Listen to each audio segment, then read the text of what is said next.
Aprilia akhirnya berhasil menyamai level Ducati dengan mendominasi seri pembuka MotoGP Thailand akhir pekan lalu. Serupa dengan dominasi mutlak yang ditunjukkan Ducati di kejuaraan tersebut selama kurang lebih 5 tahun terakhir. Tidak mengherankan jika pencapaian ini membutuhkan waktu yang sangat lama. Aprilia baru mulai memproduksi sepeda motor pada akhir tahun 1960-an, tertinggal 2 dekade dari Ducati. Mereka juga terjun ke kejuaraan Grand Prix pada era 1980-an, berjarak 3 dekade dari pesaing senegaranya itu. Sebagai perbandingan, ketika Ducati sudah meraih podium kelas utama pertamanya pada tahun 1972 dengan mesin 4 tak, Aprilia baru bisa masuk 3 besar pada tahun 1999 menggunakan mesin 2 tak. Banyak yang mungkin mengira bahwa kedua pabrikan raksasa asal Italia ini akan saling merayakan kesuksesan satu sama lain. Kenyataannya, terdapat sentimen permusuhan yang nyata antara para petinggi di Polonia, markas Ducati, dan Nuale, markas Aprilia. Hal ini pada dasarnya bermula dari gengsi persaingan sesama tim kedaerahan, layaknya pertandingan derby di dunia sepak bola. Dinamika yang sama juga kerap terjadi di antara para pembalap MotoGP dari negara yang sama. Alih-alih akur, mereka seringkali berselisih karena harus saling sikut di media nasional dan berebut simpati dari para penggemar di tanah airnya sendiri. Selain urusan gengsi, ada alasan yang lebih teknis di balik ketegangan kedua pabrikan ini, khususnya terkait inovasi serat karbon. Pada Grand Prix Qatar 2019, Aprilia bersama Honda, Suzuki, dan KTM sempat memprotes perangkat sayap aerodinamika lengan ayun terbaru milik Ducati. Mereka menuding komponen itu sengaja dibuat untuk menambah daya tekan ke bawah atau downforce, sementara Ducati berdalih fungsinya hanya untuk pendinginan ban. Protes tersebut pada akhirnya ditolak oleh penyelenggara. Ketegangan berlanjut pada musim dingin lalu, ketika MotoGP hampir melarang penggunaan sayap kaki pada motor Aprilia yang berfungsi menambah daya tekan saat pengereman. Meskipun tidak ada pihak yang dituduh secara resmi, desas-desus kuat menyebutkan bahwa Ducati adalah pemrakarsa pelarangan tersebut. Ironisnya, komponen sayap kaki itu kini justru ditiru dan digunakan oleh Honda dan KTM. Berbagai konflik tersebut semakin memanaskan duel perebutan tahta antara Bologna dan Nuale. Pada seri pembuka di Buriram, Aprilia sukses mencetak sejarah dengan menempatkan 4 motornya di posisi 5 besar melalui Marco Bezzecchi, Raul Fernandez, Jorge Martin, dan Ai Ogura. Di sisi lain, ini menjadi momen pertama bagi Ducati tanpa satupun perwakilan di atas podium sejak Grand Prix Inggris 2021. Kendati demikian, hasil ini dinilai belum menandakan pergeseran total peta kekuatan MotoGP. Aprilia sebenarnya sudah membuktikan ketangguhan motor RSGP mereka dengan memenangkan 3 dari 4 balapan terakhir di penghujung musim 2025. Rangkaian hasil positif belakangan ini sekedar menegaskan bahwa Aprilia semakin konsisten dalam mengeluarkan seluruh potensi motor mereka di setiap balapan. CEO Aprilia Racing Massimo Rivola turut merendah dengan menyebutkan bahwa rentetan hasil di Buriram bukanlah karena Ducati sedang kesulitan, melainkan karena timnya berhasil melakukan sesuatu yang sangat istimewa. Titik balik kebangkitan Aprilia dimulai pada tahun 2019. Saat itu, mereka mulai mengembangkan motor dengan konfigurasi mesin V4 90 derajat yang persis seperti milik Ducati, sekaligus merekrut Massimo Rivola dari tim Formula One Ferrari. Kombinasi perombakan teknis dan manajemen inilah yang perlahan mengubah status RSGP dari sekedar motor papan tengah menjadi kandidat penantang gelar juara. Motor RSGP versi modern tersebut sukses meraih podium pertamanya pada tahun 2021 dan memenangkan balapan perdananya setahun kemudian. Sejak saat itu, Aprilia terus melangkah maju melalui peningkatan sistem elektronik dan inovasi aerodinamika. Departemen Aerodinamika Nuale kini bahkan dianggap telah mengambil alih inisiatif inovasi dari tangan Ducati. Beberapa contoh inovasi mereka yang paling menonjol adalah desain fairing ground effect pada tahun 2022, serta fitur terbaru inspirasi F1 tahun ini yang memungkinkan pembalap untuk mengatur keseimbangan antara sistem pendingin dan aerodinamika hanya dengan menggunakan posisi lengan mereka. Kekuatan utama motor Aprilia RSGP selalu terletak pada kemampuannya berbelok dan menjaga kecepatan di tikungan. Karakteristik ini tampaknya sudah mendarah daging dan menjadi DNA Aprilia sejak masa kejayaan mereka mendominasi kelas 250cc dengan motor 2 tak RS 250. Pada balapan di Buriram, sang pemenang hari Minggu Marco Bezzecchi terlihat sangat jelas melaju lebih cepat di tikungan. Hebatnya lagi, ia mampu mengerahkan seluruh kecepatannya itu tanpa harus memakan terlalu banyak ruang lintasan, karena motornya bisa berbelok dengan sangat presisi. Keunggulan ini sangatlah besar. Jika seorang pembalap bisa membuat motornya berbelok cepat persis di titik puncak tikungan atau apex, ia bisa lebih awal mengarahkan motornya keluar tikungan.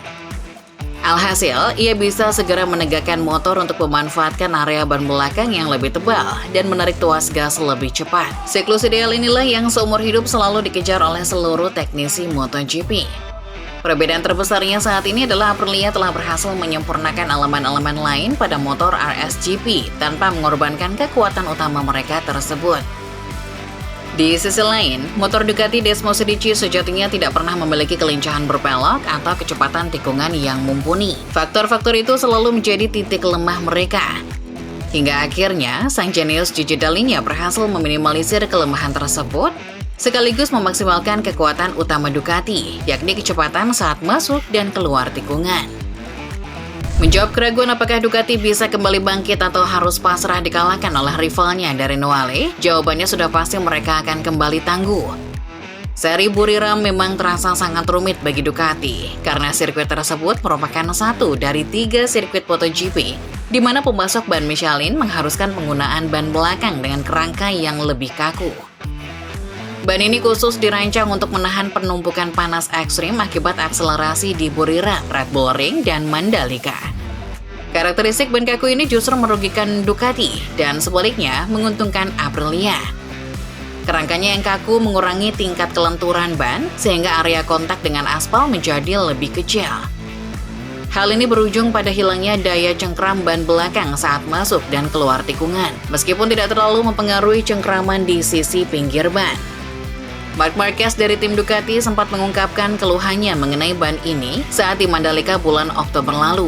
Marquez menjelaskan bahwa ban tersebut membuat mereka tidak bisa melakukan pengereman lambat dan keras yang biasanya menjadi senjata utama mereka, sehingga mereka juga kehilangan daya dorong saat berakselerasi.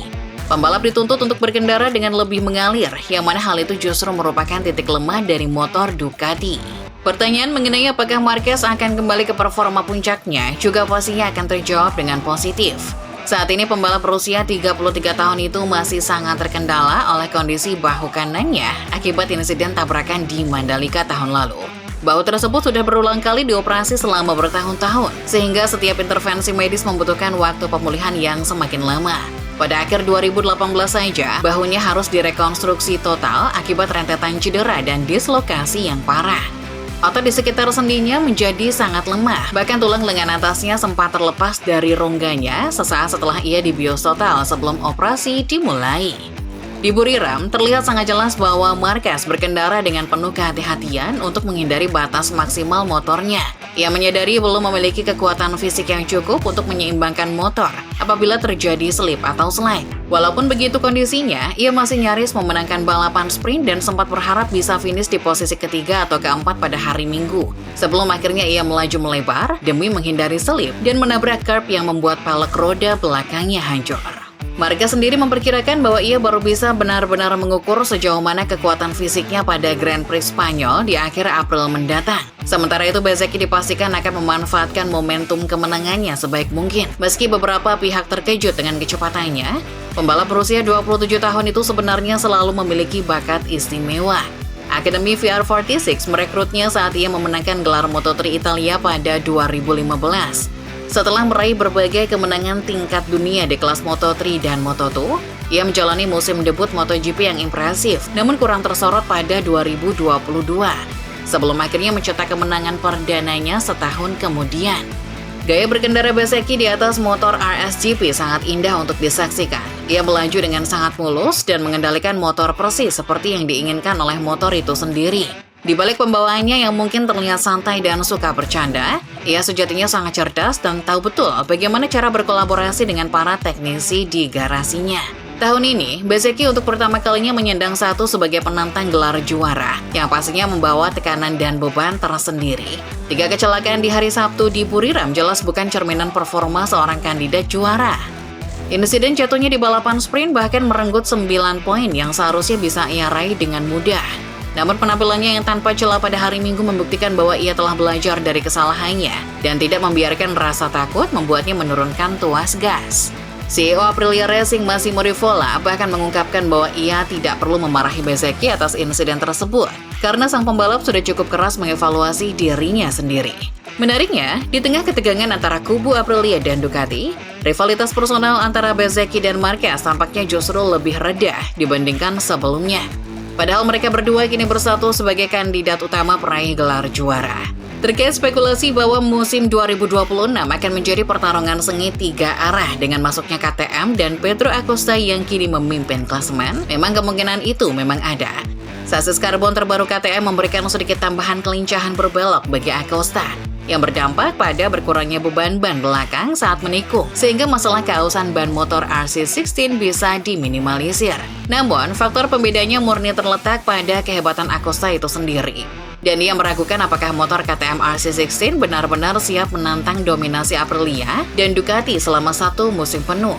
Di Buriram, Acosta tercatat setengah detik lebih cepat dari Brad Binder di posisi ke-7 dan jauh meninggalkan duo pembalap Tech 3. Pembalap muda itu mendulang sebagian besar kecepatannya dan menyeimbangkan tingkat resiko dan peluang saat masuk tikungan dengan cara yang tak bisa dilakukan pembalap lain. Sebuah teknik yang mengingatkan publik pada gaya balap Marquez saat masih bersama Honda. Balapan selanjutnya akan berlangsung di Goiânia, Brasil, yang kondisinya bisa jadi 100% berbeda dari Buriram. Jika para pembalap dan teknisi sebelumnya diuntungkan dengan pengalaman 5 hari pengujian di Buriram, kali ini mereka akan menghadapi tantangan besar, karena belum ada satupun dari mereka yang mengetahui karakteristik sirkuit Goiânia.